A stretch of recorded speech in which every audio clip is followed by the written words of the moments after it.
What if I told you that the pilots for Air India Flight 171 did not crash the airplane, did not crash it intentionally? What if I told you it was a software problem or a spike glitch in the power supply that created a software problem, and that brought down the airplane?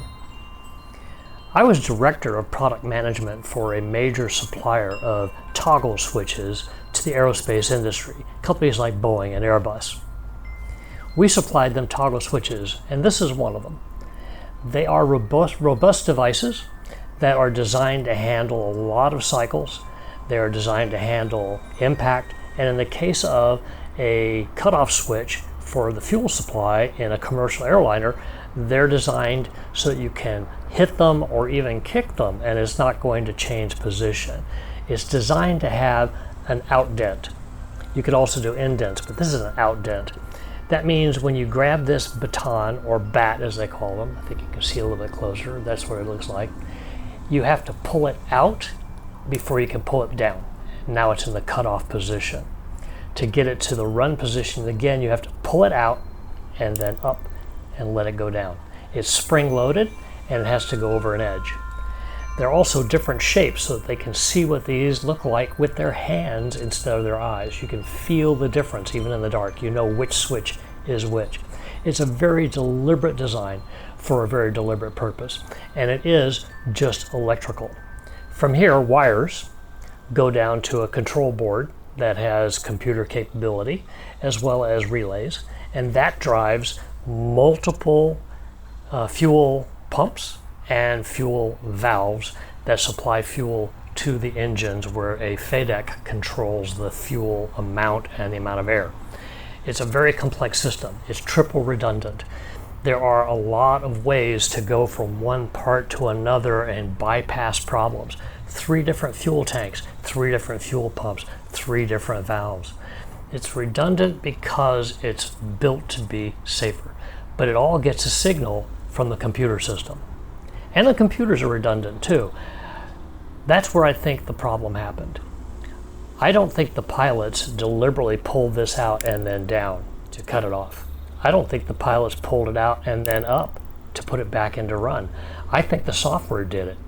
It did the cutoff with 1 second difference between the 2 switches, engine 1, engine 2.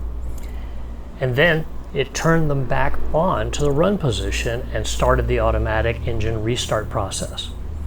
The problem with this is at 400 feet, you can't just turn on an engine and have it spin up fast and accelerate out. It's not like a car engine. It's not that quick. It doesn't have that kind of impact with like the ground and tires. It's pushing air. And so the time it takes for the thrust to take effect after a restart, it takes a while. And at 400 feet, you don't have that kind of time. The pilots were in their takeoff. And in takeoff, there's a lot to do. Both pilots are busy. Both pilots are paying attention to what's in front of them and the gauges. I think they saw the cutoff on the gauges and asked, "Did you cut it off?" And the other one said, "I did not." I think they saw that on the instrument gauges. I think they saw it start back up again, go to the run position, and start automatic engine restart. In the meantime, they're trying to keep the airplane flying. This is a huge challenge for pilots at a very difficult time.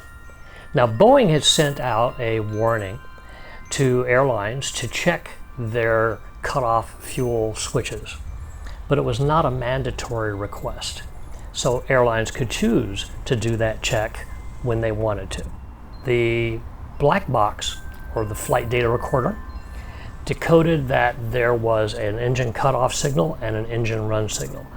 The question I have is, did it get the signal from this switch in the cockpit? Or did it get that signal from one of the 3 fuel pumps, one of the 3 valves? Did it get that signal from the computer system? And did the computer system do the cutoff? And then a redundant part of the computer system detect that change, or maybe the one that did it, and put it back into run. And then it automatically kicks into restarting the engines. So my belief is we should not blame the crew. We should follow the trail of the electric signal. Where did the signal for cutoff occur? Where does the black box, the flight data recorder, get that indicator? Does it get it from the computer? Does it get it from the switch? I think it gets it from the computer. We need to investigate that, and we need to do it in depth. Now my question for you is, what do you think? Put your comments in. Let's hear what you think about this. I'd like to hear it. And then let's have a chat. And that's what it's all about here at ClearTake. Let's talk.